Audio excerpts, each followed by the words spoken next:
Physics की online class में class 11th के स्टूडेंट का स्वागत है। मेरा नाम सतीश सिंह है। मैं आज आप लोगों को विमाओं के बारे में समझाऊंगा। आज विमा का दूसरा पार्ट है और पहला पार्ट इसके पहले मैं समझा दिया है। तो विमाओं के बारे में जो बेसिक जानकारी अगर वो आप चाहते हैं तो इसके लिए आपको पहला वाला वीडियो देखना पड़ेगा। आप पहले वीडियो को देखिए, उसके बाद इसका जो दूसरा वीडियो है वो आपको ज़रूर समझ में आएगा। आज की जो बात है वो आपको ज़रूर समझ में आएगी, लेकिन थोड़ा सा हम रिवीजन कर देते हैं क्योंकि रिवीजन बहुत ज़रूरी है इसके लिए, तभी आप डायमेंशन को समझ पाएंगे। डायमेंशन को समझने के लिए ये जो टॉपिक आपके सामने है ये समझना बहुत ज़रूरी है। मूल राशियाँ क्या होती, फंडामेंटल क्वांटिटी क्या होती है और उसके जो मात्रक होते हैं उनको जानना ज़रूरी है। तो मूल राशियाँ 7 होती हैं, आपको मालूम होगा। 1 2 3 4 5 6 7। लंबाई, समय, द्रव्यमान, विद्युत धारा, ताप, ज्योतिर्ता, पदार्थ की मात्रा, ये 7 मूल राशियाँ होती, फंडामेंटल क्वांटिटी होती हैं। इन्हें किसी भी राशि की सहायता से प्राप्त नहीं किया जा सकता, ये स्वतंत्र राशियाँ होती हैं। और इसके सामने जो मात्रक लिखे हुए हैं इनको मूल मात्रक बोला जाता है। जैसे लंबाई का मीटर होता है, समय का सेकंड होता है, द्रव्यमान मास का किलोग्राम होता है, विद्युत धारा इलेक्ट्रिक करंट का एम्पियर होता है, ताप टेम्परेचर का केल्विन होता है, जो तीव्रता, पदार्थ की मात्रा, कैंडिला, मोल इनके मात्रक होते हैं। तो विमाओं को निकालने के लिए सबसे ज़रूरी ये होता है कि हम किस अक्षर को कैसे डिनोट करेंगे, कैसे प्रदर्शित करेंगे, ये बहुत ज़रूरी होता है। तो जब भी हमें समय मिलेगा तो उसको हम कैपिटल टी से, विमेय सूत्र निकालेंगे तो समय को कैपिटल टी से डिनोट करेंगे, द्रव्यमान को कैपिटल एम से डिनोट करोगे, लंबाई को एल से डिनोट करोगे, विद्युत धारा को कैपिटल ए से, ताप को थीटा से। अगर ये 5 बातें आपको याद हो जाएं तो आप कोई भी डायमेंशनल फार्मूला निकाल सकते हो, कोई भी विमेय सूत्र बहुत आसानी से समझते हो। समय को टी से, द्रव्यमान को एम से, लंबाई को एल से, विद्युत धारा को ए से, ताप को थीटा से। तो अब आप सेकंड पार्ट समझना चाहते हैं तो पहला पार्ट एक बार आप ज़रूर उसको जो है देख लें, आपको आज का जो पार्ट है वो ज़रूर समझ में आ जाएगा। तो सबसे पहले आज हम लोग बल की विमा को समझते हैं। तो बल का जो फार्मूला होता है वो F=ma होता है। m की जो डायमेंशन होगी वो कैपिटल M होगी, क्योंकि पहले बता दिया गया है कि m मीन्स है द्रव्यमान, द्रव्यमान को हमें m से लिखना होता है। और a को हम कहते हैं त्वरण, एक्सलरेशन कहते हैं। इसकी जो डायमेंशन होती है वो L⁻⁻² होती है। दोनों को एक ब्रैकेट में करेंगे तो mL⁻² हो जाएगा, mL⁻²। तो ये बल का विमेय सूत्र होता है mL⁻², जहाँ पे m द्रव्यमान के लिए, लंबाई के लिए L है, समय के लिए T है। यानी द्रव्यमान की जो पावर है वो 1 है। तो बल के विमेय सूत्र में द्रव्यमान की विमा 1 है, लंबाई की विमा 1 है और समय की जो विमा है वो -2 है। अगर हम कार यानी वर्क की डायमेंशन निकालें तो सबसे पहले फार्मूला लिखेंगे W=F×d। F है बल और बल की विमा हम ऊपर निकाल चुके हैं mL⁻², तो उसको यहाँ पे रखेंगे तो mL⁻² आएगा। और d को हम कहते हैं डिस्प्लेसमेंट, विस्थापन कहते हैं। विस्थापन एक प्रकार की लंबाई होती है, तो इसकी विमा वही होगी जो लंबाई की यानी L। तो L और L यहाँ भी पावर 1 है और यहाँ भी पावर 1 है, ये ऐड हो जाएंगी, जुड़ जाएंगी, पावर 2 बन जाएगा, तो mL²T⁻²। इसी तरीके से अगर हम शक्ति की निकालें विमा, तो शक्ति का फार्मूला क्लास 10 में पढ़ा होगा सब लोगों ने, P=W/T होता है। W को कार्य कहते हैं, उसकी डायमेंशन हम निकाल चुके हैं mL²T⁻²। तो यहाँ पे mL²T⁻² रख लेते हैं। नीचे टाइम है, टाइम की जो विमा होती है वो T होती है। अब इस T⁻+1 को ऊपर लेकर जाएंगे तो T⁻−1 हो जाएगा। ये T⁻−1, ये T⁻−2, दोनों की पावर जब ऐड होगी T⁻−3 आ जाएगा। तो mL²T⁻−3 ये पावर की डायमेंशन बनेगी। गतिज ऊर्जा की निकाल लेते हैं तो गतिज ऊर्जा का जो फार्मूला होता है वो K=12mv² होता है, जहाँ पे m को द्रव्यमान कहते हैं, v को वेलोसिटी कहते हैं, वेग कहते हैं, और ये हाफ है। तो जो नियतांक होते, जो संख्याएं होती हैं, उनकी कोई डायमेंशन नहीं होती है, तो 1/2 तो एक संख्या, इसलिए ये विमाहीन हो जाएगी, तो इसकी कोई हम विमा नहीं रखेंगे। जब भी किसी फार्मूले में कोई हमें संख्या प्राप्त मिलेगी, कोई नंबर मिलेगा, तो वहाँ पे आपको घबराने की कोई आवश्यकता नहीं है, उसकी कोई विमा नहीं होती है। तो द्रव्यमान की सीधे हम विमा यहाँ पे लिखेंगे, द्रव्यमान की m होती है, और वेग की विमा आप याद कर लीजिए, क्षेत्रफल की याद कर लें, आयतन की याद कर लें L3, वेग चाल की याद कर लें LT इनवर्स, त्वरण की याद कर लें LT⁻², बल की MLT⁻², कार की याद कर लीजिए ML² T⁻²। तो ये कुछ ऐसी विमाएँ जिनको आप याद कर लें तो आपके लिए थोड़ा आसान हो जाएगा। तो वेग की LT इनवर्स होती, लेकिन वेग का स्क्वायर था, तो इसलिए यहाँ पे जो इसका विमेय सूत्र लिखेंगे उसका भी स्क्वायर हो जाएगा। तो ये पावर L में भी लगेगी, ये पावर T में भी लगेगी, तो बन जाएगा mL²T⁻²। तो ये इसका विमेय सूत्र हो जाएगा, गतिज ऊर्जा का mL²T⁻², जो कि कार के विमीय सूत्र के बराबर ही है। तो कभी कभी ये भी क्वेश्चन कर लिए जाते हैं कि ऐसी भौतिक राशियों के नाम बताइए जिनके विमीय सूत्र समान होते हैं। तो देखिए ये बिल्कुल सामने हमारे पास है, कार का भी विमीय सूत्र mL²T⁻², और गतिज ऊर्जा का भी mL²T⁻², दोनों के विमीय सूत्र समान है, तो इन राशियों को हम बता सकते हैं। इसके बाद आता है गुरुत्वीय स्थितिज ऊर्जा, ग्रेविटेशनल पोटेंशियल एनर्जी। इसका फार्मूला U = mgh होता है। m द्रव्यमान है, g गुरुत्वीय त्वरण है, और h को हम ऊंचाई कहते हैं। तो द्रव्यमान की जो विमा होगी वो m होगी, g है गुरुत्वीय त्वरण। तो गुरुत्वीय त्वरण में हमें त्वरण की ही विमा लिखना है। त्वरण की विमा LT⁻² पहले निकाल चुके हैं। ऐसा नहीं कि गुरुत्वीय त्वरण हो गया तो अब इसकी डायमेंशन चेंज हो जाएगी, त्वरण की ही डायमेंशन यहाँ पे इस्तेमाल होगी। LT⁻², और ऊंचाई एक प्रकार की लंबाई होती है, इसलिए यहाँ पे L लिखेंगे। तो mL पावर +1, यहाँ भी +1, दोनों की पावर ऐड होगी, +2 बनेगा mL²T⁻²।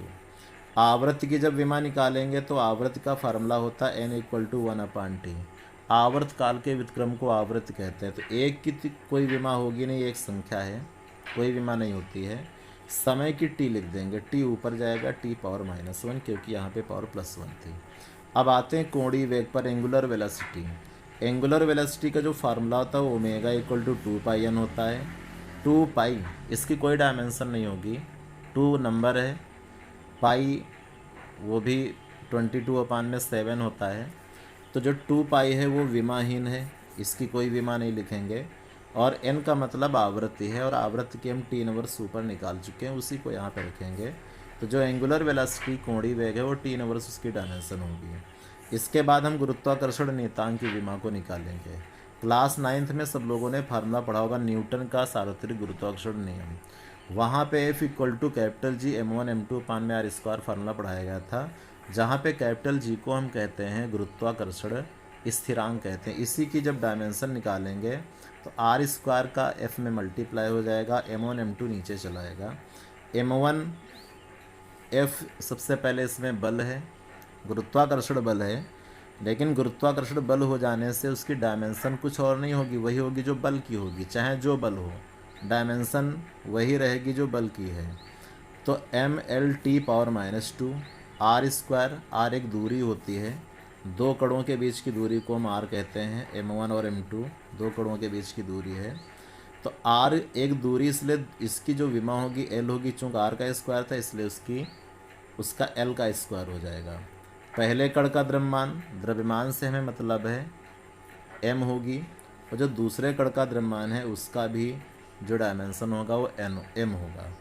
इनको जब एडजस्ट करेंगे तो m से m कैंसिल हो जाएगा, ये m ऊपर जाएगा m⁻⁻1, और L और L की पावर ऐड होगी, यहाँ 2 है यहाँ पे 1 है, तो 2 + 1 3 बन जाएगा, और T⁻²।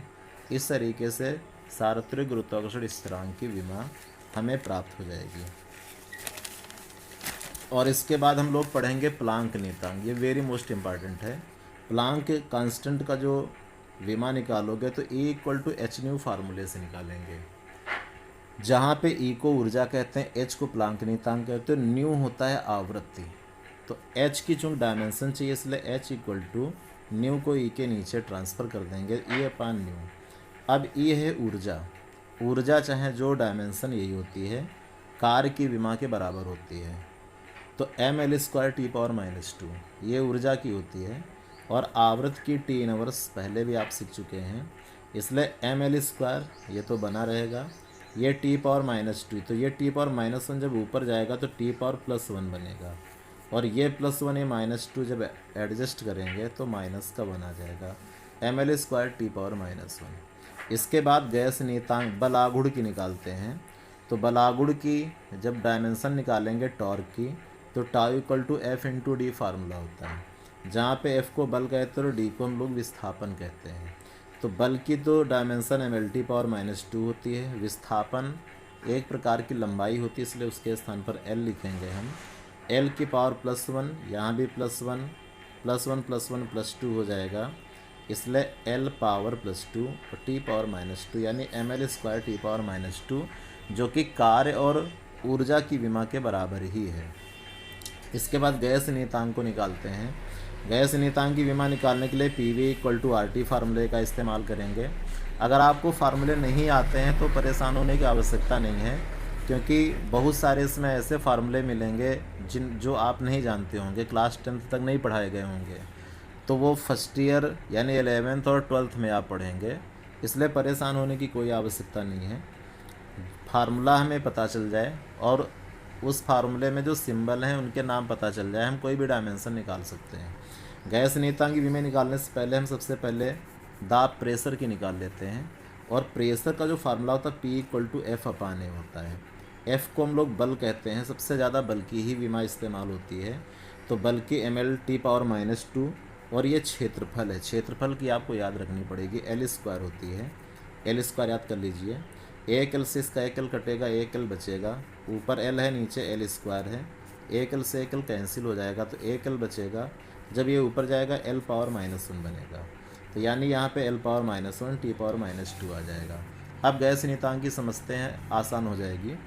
तो PV=RT, जहाँ पे P को दाब कहते हैं, V को आयतन कहते हैं, R को गैस नियतांक कहते हैं, और T यहाँ पे समय नहीं है, ये ताप है। तो जब हम R का डायमेंशन निकालना चाहेंगे तो R तो T चला जाएगा PV के नीचे, यानी PV/T।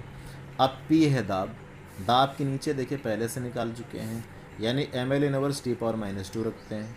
ये क्या है, इसके बाद ये था V को यहाँ पे आयतन कहते हैं, आयतन की L³ होती है, और ये समय नहीं, ये ताप है, ताप की थीटा होती है। तो यहाँ पे जब थीटा रखेंगे, इसको एडजस्ट करेंगे तो ml²T⁻⁻2 थीटा इनवर्स आ जाएगा। और इसके बाद हम लोग कोण की विमा निकालना सीखते हैं। तो कोण बराबर चाप और अपान में त्रिज्या। चाप क्या है, चाप जैसे मान लीजिए कि ये वृत्त है, तो वृत्त में की जो परिधि होती है, इसमें ये जो किन्हीं दो बिंदुओं के जो बीच की ये जो लंबाई होती है परिधि पर, इसी को हम लोग चाप कहते हैं। तो ये एक लंबाई होती है, इसलिए चाप के स्थान पर लंबाई का ही डायमेंशन रखना है। त्रिज्या क्या है, त्रिज्या भी केंद्र से परिधि तक की दूरी होती है, तो ये भी एक प्रकार की लंबाई होती है, इसलिए इसके स्थान पर भी L इस्तेमाल करोगे। अब ये जो L है, ऊपर L⁻+1 है, नीचे का L ऊपर जाएगा L⁻−1 बनेगा, +1 - 1 जैसे एडजस्ट करोगे दोनों 0 हो जाएगा, L⁻0। L⁻0 का मतलब क्या है, पावर 0 तो कोई विमा ही नहीं, क्योंकि पावर ही तो विमा होती है। तो L की घात 0 आ चुका है, L⁻0 आ चुका है, तो 0 का मतलब कोई विमा नहीं। इसलिए कोण एक ऐसी राशि है जिसकी कोई विमा नहीं होती है। तो अगर ऐसा पूछा जाता क्वेश्चन कि कोई ऐसी राशि बताइए कि जिसकी कोई विमा नहीं होती, विमाहीन होती है, तो हम कोण को बता सकते हैं। इसके अलावा फिजिक्स में और भी बहुत सारी राशियाँ हैं, वो अगले वीडियो में आपको समझाई जाएंगी। गुरुत्वीय क्षेत्र की तीव्रता, इसका फार्मूला F/m होता है। तो F क्या है, ये बल है, गुरुत्वीय बल है, इसकी विमा वही होगी जो बल की होती है, ml⁻⁻2। बिल्कुल लर्न कर लीजिए इसको। m क्या है, द्रव्यमान, इसकी m होती है। अब इसका m ये कैंसिल हो जाएगा, तो बचेगा कौन, L⁻⁻2। तो इस प्रकार से गुरुत्वीय क्षेत्र की तीव्रता, ये 11th में आपको एक लेसन पढ़ाया जाएगा, वहाँ पे ये फार्मूला मिलेगा। अभी आप बिल्कुल परेशान मत होइए कि जो फार्मूले आपको नहीं आते हैं तो उनमें परेशान होने की आवश्यकता नहीं है, वो अभी सब आपको 11th और 12th में पढ़ने को मिलेंगे, तब आप सबकी विमाओं को बड़े आसानी से ज्ञात कर लेंगे। तो आप ये 20 राशियों के हमने विमेय सूत्र आपको बता दिए हैं, आप इन्हें समझ लीजिए और इन्हीं की सहायता से और बहुत सारी जो राशियां हैं उनके भी विमेय सूत्र आप ज्ञात कर सकते हो। इसके बाद जो वीडियो आएगा उसमें हम आपको विमाओं के अनुप्रयोग पढ़ाएंगे, एप्लीकेशन ऑफ डायमेंशन के बारे में जानकारी देंगे, तो आप इन विमाओं का अच्छी तरीके से अध्ययन कर लीजिए।